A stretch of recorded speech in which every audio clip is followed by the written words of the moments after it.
هەڵەبجە ئەگەر بەتەنها جێیان هێشتبا و نەکرابایە بەدەخیلە.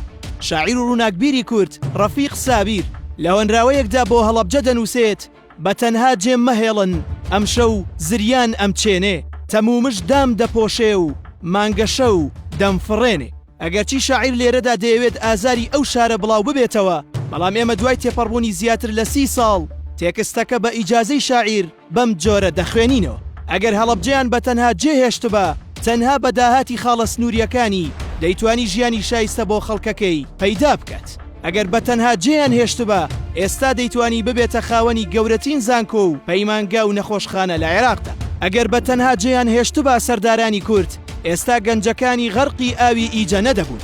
ئەگەر بەتەنها جێیان هێشتبە، هیچ گەنجێکی ناچار نەدەبوو بە وەرگرتنی مافی پەنابەرەتی و ژیانێکی شایستە بچێتە بەردەم حاکمەکانی ئەوروپا و شوناسی خۆی و کێشەکانی بشارێتەوە. ئەگەر بەتەنها جێیان هێشتبە، هیچ دایکێک حەسرەتی بەهۆی دانیشتنی کوڕەکان و کچەکانی نەدەکێشە کە دوای تێپەڕبوونی خوێندن و بێکار لە ماڵدا بنیشێت.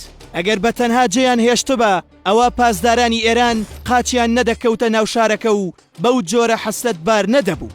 بەڵام سەرانی کورد بەتەنها جێیان نەهێشت و دەخیلەکانیان تاڵان کرد.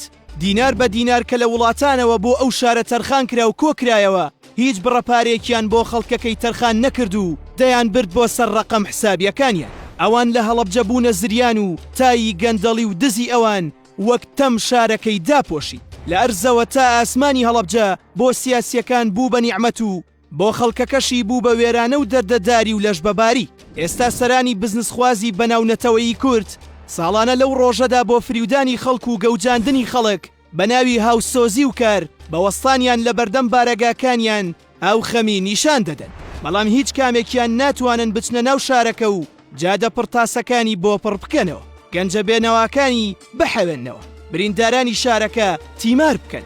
بەڵام بۆ بەرچاوی میدیا چالاکی ساز دەکەن کە هەر ئەم بڕەپارەیی لە چالاکیەکاندا سەرفی دەکەن بیدەنەوە بە هەڵەبجە باری سەرشانیان کەمێک سووکتر دەبێت. چیتر هەڵەبجە فرمێسکی سیاسی و چاکەت و پانتۆڵی ڕەش و سرود و لاواندنەوەی ناوێت، بەڵکو ئەوەی هەڵەبجە پێویستێتی ژیانە کە لێی زەوت کراوە. ئیتر هەڵەبجە دەیەوێت ئاوەدان بێ وەک هەردوو شاری هێرۆشیما و ناکازاکی ژاپۆن، دەیەوێت بکەوێتە سەر پێی خۆی وەک شاری ستانلی گرادی سۆڤێت، دەیەوێت ببێتە ڤێتنامێکی ئاوەدانی دوای جەنگ. هەڵەبجە بەتەنها جێ بهێڵن تا بتوانێت خۆڕاگر بێت و بتوانێت بژی و گۆرانی بۆ جوانیەکانی خۆی و سروش بچڕێ.